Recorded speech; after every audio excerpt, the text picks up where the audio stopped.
Welcome to the intersection of faith and the culture. This is WallBuilders Live. Thanks for joining us today. We're here with America's premier historian, David Barton, and Tim Barton, national speaker and pastor and president of WallBuilders. And my name's Rick Green. I'm a former Texas legislator and America's Constitution coach, and a very cool program for you today. And in fact, David and Tim, I was just looking at our schedule for 2021 so far. This is our first veteran interview of the year. We usually have a lot more than that. So kind of cool. We're finally getting to one. And Tim, you had the chance to interview this colonel. Looking forward to our interview today. Yeah, it's always great when we have a chance to talk to a veteran. Certainly, when you talk to a veteran who served in the military for nearly 40 years and had multiple engagements in different theaters, there's a lot of interesting stuff that they experienced in their life, that they were around, they saw, they did. And so in the midst of already being a fan of the military, of wanting to respect and honor those who serve, who are giving of themselves to help our nation be free, to help us be free, it's just greater or even more fun maybe when you talk to someone who has been a part of so much. And in this situation, Colonel Ker starts in Vietnam toward the beginning of the Vietnam conflict, and he serves all the way through in the war in Iraq. And so in that span, he served under a lot of different leaders, a lot of different presidents, a lot of stuff that he saw in his lifetime. And he actually was also special forces.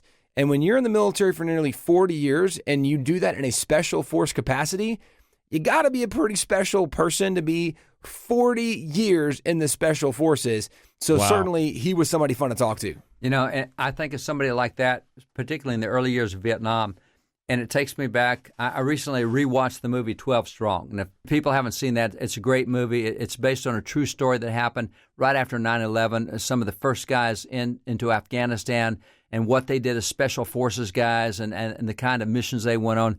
And it strikes me that that's probably a whole lot of the way that it was in the early stages of the Vietnam War, where special forces guys were the first ones in and had to try to organize stuff on the ground and find the enemy and take the enemy down. So that's got to be amazing across that period of time to have the armaments and the weapons and technology we had in Vietnam in the 60s, and then to move forward 40 years later to the type of technology and armament and weapons that we had 40 years later, and still be in special forces. That says something about the guy to be able to adapt to that kind of change over that period of time. Well, let's jump into that interview right after the break. Stay with us, folks. You're listening to WallBuilders Live.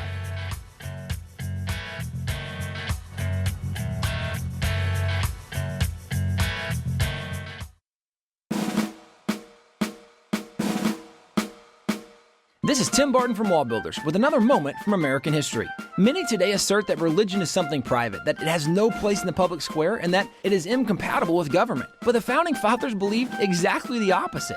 They held that religion was absolutely necessary in order to maintain our free system of government. For example, John Adams declared, "We have no government armed with power, capable of contending with human passions unbridled by morality and religion."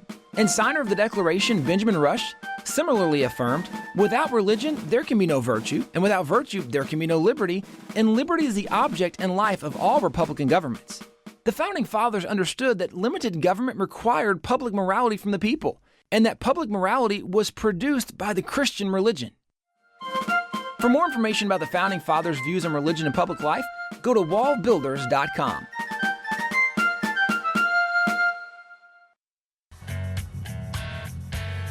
Welcome back to WallBuilders Live. This is Tim Barton, and we are joined with special guest Colonel Jon Ker, who has been part of the military in many different aspects. And we want to jump right into this interview. And so, first of all, Colonel Ker, thank you so much for being with us today on the interview.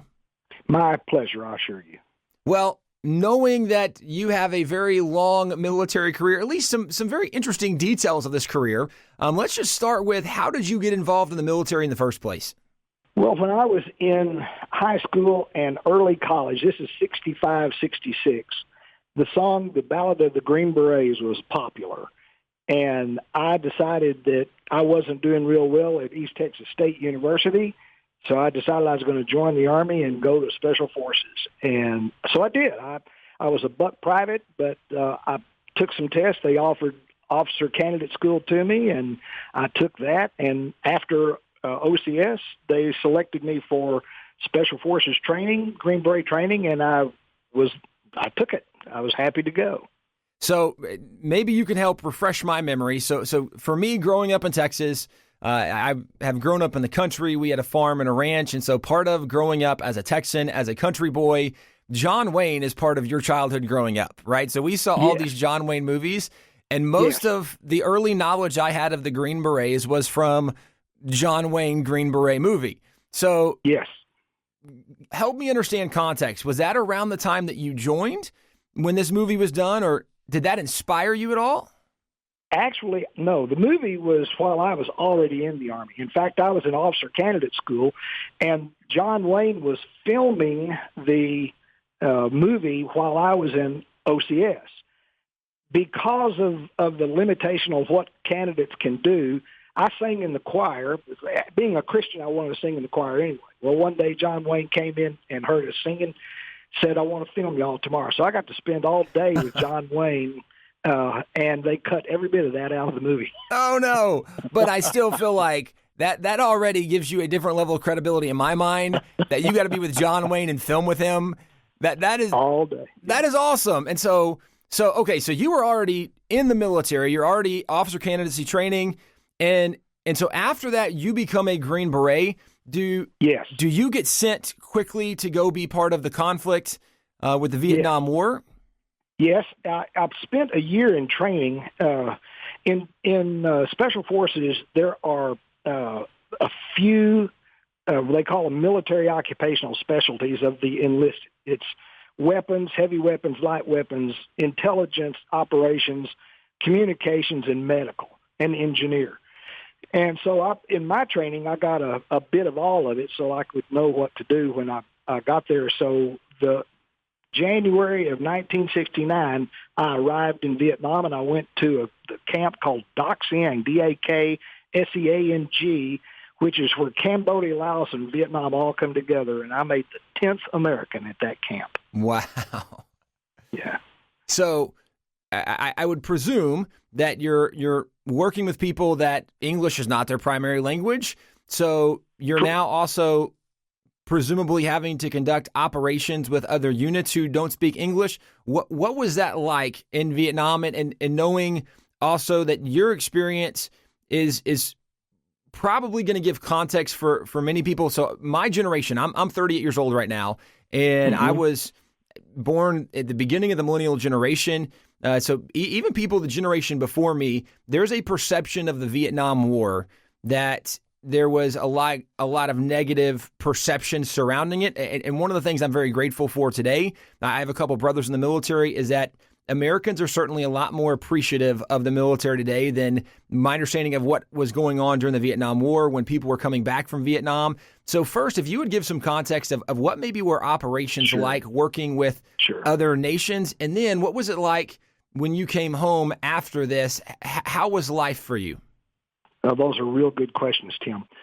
First of all, in Special Forces, our job in Vietnam was to train the local communities, the local soldiers. We called them CIDG, Civilian Irregular Defense Group. And we equipped them, trained them, led them, fed them, all of that. So that's different from a regular line unit such as like the 4th Infantry Division or the 82nd Airborne. We were right out there with the people, and so you're right. A language was a barrier, but we had interpreters, and our CIDG were mostly the mountain tribal people. We called them mountain yards. The French word is actually montagnard, but we changed that up to mountain yards. And they were comparable to what like the American Indian was here in the early stages of the America. They were not really considered citizens of South Vietnam, but we led them, and they were very good fighters. They were our men. And when I came home, it was different. You know, I also was in Iraq in 2003. When I came home from Iraq, landed in Bangor, Maine, and there was a line of people welcoming us, clapping. Frankly, being an old man, I just cried. But when I came home from Vietnam, it was as though I had cooties. Yeah. So knowing, obviously, gratefully that America has transitioned some of that appreciation, we recognize there was a lot of politics involved in Vietnam. Did you sense the politics when you were in the middle of that conflict? Was there pressure on you in that regard? Yes. On one of my operations I was on, we would go out on week to 10-day operations, combat operations. And on one of the operations, we received a message, and it was the time that it was trying to start the talks, and they were, the parties, America and Vietnam, were arguing over the size and shape of the table, and it was just a mess. But in an effort to, I don't know what the reasons were, but I got a message that said if make contact with the enemy, break contact, but don't break visual contact. What that means is if the bad guys are going to shoot at me, don't shoot back, but, just kind of keep an eye on them. Well, that sounds like a terrible rule of engagement, to not fight back. That was a terrible, and I signaled back. I said, that came through garbled. I don't understand, and I shut my radio off. Wow. Yeah, so not to get involved in the politics necessarily, and certainly Sure. if you would like to, we can, but obviously, we've seen with different presidents, with different leaders, they have had different perceptions of what war should and shouldn't look like, of maybe even what the American military should or shouldn't do. There's even conversations today about the American military being used as a police force for the world, and there's some give and take in that. But even I've had a couple brothers in the military, and one's been in for now 19 years.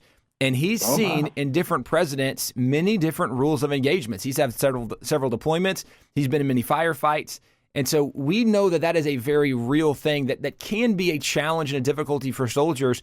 Can you maybe address that of what it's like when you have different leaders who have a different perception of if we're trying to win a war or defeat an enemy or not be bad guys? Can you address that a little bit? I'll try. When I was in Vietnam, Johnson was the president, and one of the political fallouts from that, it was a political operation that fell out onto the military, and that was they're trying to control the war from Washington, D.C., and that just doesn't work. The only way to win a war is to fight it and win it, period. You bring all your power to bear, you defeat the enemy, and then it's over with. But playing a political side, such as what Johnson was and McNamara were doing, on the ground, we felt it pretty hard because if the ground commander doesn't have command over that particular part of the ground that he's operating in, it's going to cause difficulties. So, and now compare that with in Iraq. Now, Iraq, we had different rules of engagement there, but we had a president that was wanting to win. And that's in George W. Bush. And so General Sanchez, for whom I was the liaison for Special Operations Forces, he was a fighter, and he was given, he was given command, and we went out and we won, essentially won. So that's the comparisons I can give you on that. Whenever the leadership puts restrictions in the military that would actually have the effect of preventing victory, that's wrong. That's a really good point. So if we can, let's back up and let's continue, maybe wrap up some of the story of you in Vietnam, because then I know there's a very long journey that even led you to Iraq. So one of the battles I understand in Vietnam you were part of, and I'm hoping I'm saying this right, is Ben Het. Is that correct? Ben Het. Yes. Can you tell us a little bit about that encounter? Sure. Ben Het was the Special Forces camp immediately south of Dak Siang. It came under siege in early March, I believe it was, of 1969, and the siege lasted through June. And so I was sent down to Ben Het to plus them up, and that was the first operation where the South Vietnamese were in command. Usually we were in command, but the South Vietnamese were. So it was testing of their resolve and their effectiveness. At Ben Het, we were under siege by 2 North Vietnamese Army regiments of infantry regiments and 1 regiment of artillery.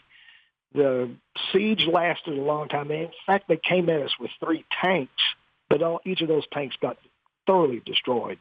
But before the siege was lifted, the enemy had really approached our outer wire and had constructed fighting positions there. Ben Hip had 3 hills, a north hill, main hill, and a west hill, and they were even trying to dig underground to get underneath us.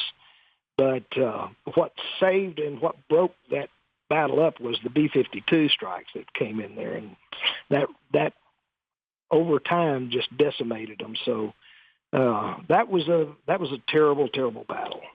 Well, and we're then very grateful that you survived, and obviously you've had a long military career outside of that, but certainly that was one of those massive firefights that you were a part of, and we appreciate you willing to share some of your story and details. And so if we can jump forward now, so after your active duty, when you finish up in Vietnam, you're now back stateside. What happens from, I guess, I know you go reserve for a little bit. What is the story of you being reserve, and then you actually get called back up to active duty? Yes. When I came back from Vietnam, I stayed on active duty about another year and a half. And then my oldest son was got very ill, had double pneumonia when he was like 3 months old. So the doctor said we needed to move to a dry climate. So I decided to go back and finish my college at Texas Tech. But they happened to have a Special Forces Reserve unit there. So I took command of one of the Special Forces A teams through the time that I was in at Tech. And then I stayed in the reserves until, well, I had a short break in the reserves, but I came back in and stayed a long time because they had messed up what we call your mandatory removal date, and I didn't tell them about it, and I got to stay a lot longer than I was supposed to. But after I was the commander of a signal battalion in Albuquerque, New Mexico, and was at Fort Gordon, Georgia on 9/11. And when that happened, my wife was with me. I was there making a command inspection of some of my guys who were working as trainers. And I told her, I said, well, I'm going to be going to war again. And so I knew right then I would. So I called Fort Bragg, where the Special Forces headquarters is, and I told them I wanted to go, and they pulled me back onto active duty, and I went. And Colonel, to clarify, this is 30 years after you first enlisted. Yes. So you served your term active duty. You went reserve, although obviously with you being in command over so many significant things along the way, you've not been disengaged in the process, so to speak. But we're talking now, that's a very long career. So you're now back in the process, and you actually were part of maybe the story is the best way to phrase it, that the capturing of Saddam Hussein. You were part of that engagement. Can you give some details about that? I was not at the capture site. I had participated in the workup, the intelligence gathering, the intelligence analysis, the discussions, the figuring out what was what. But the night that he was captured, I was actually in Jordan debriefing the Jordanian special intelligence general, because we had some Jordanian officers working with us because they are part of the Arab community. And so that night that Saddam was captured, I was telling the Jordanians what was going on, and so when I came back the next night to our safe house in Baghdad, one of the guys that was with me had brought his Saddam's car, that taxi car, back to our safe house. And so that was pretty interesting. Well, there's not many people that when they tell the story of Saddam and those details, they can talk about a vehicle that he used that they got to be a part of or see or surround. And so maybe allegedly, was there a souvenir as well? Well, there was. Of course, when they captured him up by Tikrit, the CIA and everybody, defense, all goes through it. But there was some papers when I opened the door and looked at it that I told my family, I said, that could be his laundry receipts, but I got them. That is great. So Colonel, if we can wrap up just some of these details. So how long were you in the military before you officially retired? From the time I joined to the time I retired was 39 years and 7 months to the day. So nearly 40 years of a span that you were engaged in serving the military. So first of all, let me just say thank you so much. The things that you did to help fight for freedom for people around the nation, obviously for protecting our rights as Americans, recognizing those God-given rights that we know that we only get to enjoy those as long as they are protected. And our military does such a good job helping protect Americans, keep us safe. Yeah. And for 40 years, you did that. And so, first of all, we want to say thank you so much for that. With that being said, in your 40 years of experience, there's a lot of life lessons I know you learned along the way. Right now, there are people listening to us that some of them are active duty, some of them are retired. We have a lot of military. We are very supportive of the military here at WallBuilders, and we pray for them. We love them. And so two things. If maybe there's something that you would even encourage military, whether it's active duty or retired, and then what would you even say to American citizens? Obviously, you serving for 40 years have a sense of probably a level of patriotism, of the necessity of what Americans need to do, how they should get involved, or what we can do to help protect and defend freedom. What would you say then maybe to military members and to civilians? My comment is this. Every person who serves in the military and every person who serves in governments raises their right hand and takes an oath to protect and defend the Constitution against all enemies, foreign and domestic. It is the Constitution that enshrines our God-given rights of life, liberty, and pursuit of happiness. It is the Constitution that establishes through the first 10 amendments, the Bill of Rights, the things that we are to enjoy as Americans without governmental interference. And so that oath that I took, that everybody else takes who's in the military and governmental service, means something. And it means it is the Constitution, not the politician, that we give our oath to. So I am dedicated to the Constitution. As a Christian, I'm dedicated first to serving my Lord, but right after that, I'm going to serve my family and country. I love it. God, family, and country, absolutely the way America should be. And prioritizing those things will help America, once again, restore and establish the foundation that helps us succeed and certainly helps us be free. And Colonel, it's largely because of people like you who have gone before, who have paid the price, who have gone through the blood, sweat, and tears to allow us to be free. So on behalf of myself, but I know also all our listening audience, my dad and Rick, we want to say thank you for your service. We're so grateful for all you've done for America, and thank you for taking time to be with us today. Thank you, and I was honored to serve. We'll be right back with David Barton and Rick Green.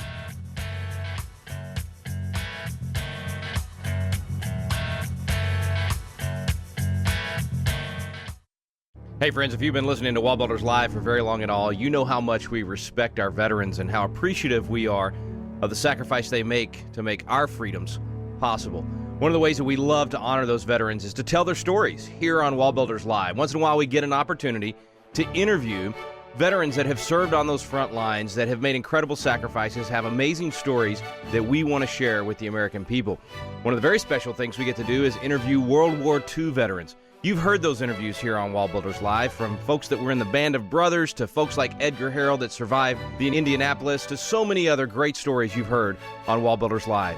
You have friends and family that also serve. If you have World War II veterans in your family that you would like to have their story shared here on WallBuilders Live, please email us at radio@wallbuilders.com. radio@wallbuilders.com.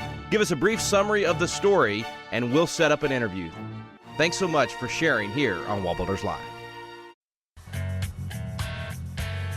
Welcome back to WallBuilders Live. Thanks for staying with us, and special thanks to Colonel Ker for joining us on this interview today as well. And David and Tim, like you said, 40 years, Special Forces. You got to be a special person to make it through that. And we're blessed to get to have his story on our program. Want people to go get more veteran interviews on our website at wallbuilderslive.com, but glad Colonel Ker could be our first one of 2021.